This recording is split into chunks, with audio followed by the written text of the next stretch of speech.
Hi friends, welcome to fire art kitchen. இன்றைக்கி என்னென்னு பார்த்தீங்கன்னா, இட்லிக்கு அரைச்சிருந்தேன். அந்த நேரத்தில் பார்த்தீங்கன்னா நம்ம வந்து உளுந்து கொஞ்சம் எக்ஸ்ட்ராவாக போட்டேன். சரின்ட்டு என்ன பண்ண எடுத்து கொஞ்சம் வடையாக தட்டிலாம் சொல்லிட்டு எடுத்துட்டேன்.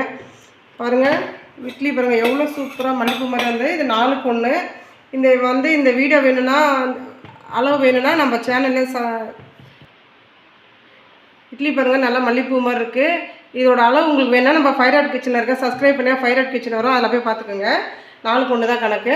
அதுக்கு பார்த்திங்கன்னா ஒரு தொட்டுக்க கொஞ்சோண்டு கார சட்னி கம்மியாக அரைச்சிட்டேன். அதுக்கப்புறம் பார்த்திங்கன்னா கொஞ்சமாக சாம்பார் வச்சுருக்கேன். இதுக்கு ஏன்னா நம்ம இட்லியும் செய்கிறோம் இல்லையா, அதனால் கொஞ்சம் கார சட்னி சாம்பார் தான் நல்லாயிருக்கும்னு தோணுச்சு, அதனால் வச்சுட்டேன்.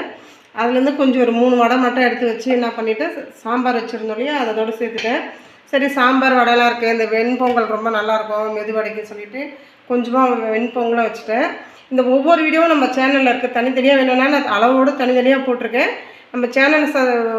நம்ம சேனலை சப்ஸ்கிரைப் பண்ணிங்கன்னா உங்களுக்கு வரும், போய் பார்த்துக்கோங்க. ஓகே ஃப்ரெண்ட்ஸ், இந்த வீடியோ உங்களுக்கு பிடிக்கும்னு நினைக்கிறேன். பிடிச்சா சப்ஸ்கிரைப் பண்ணுங்கள், லைக் பண்ணுங்கள், ஷேர் பண்ணுங்கள். அடுத்த வீடியோவில் பார்க்கலாம். ஓகே, டாட்டா, பாய்.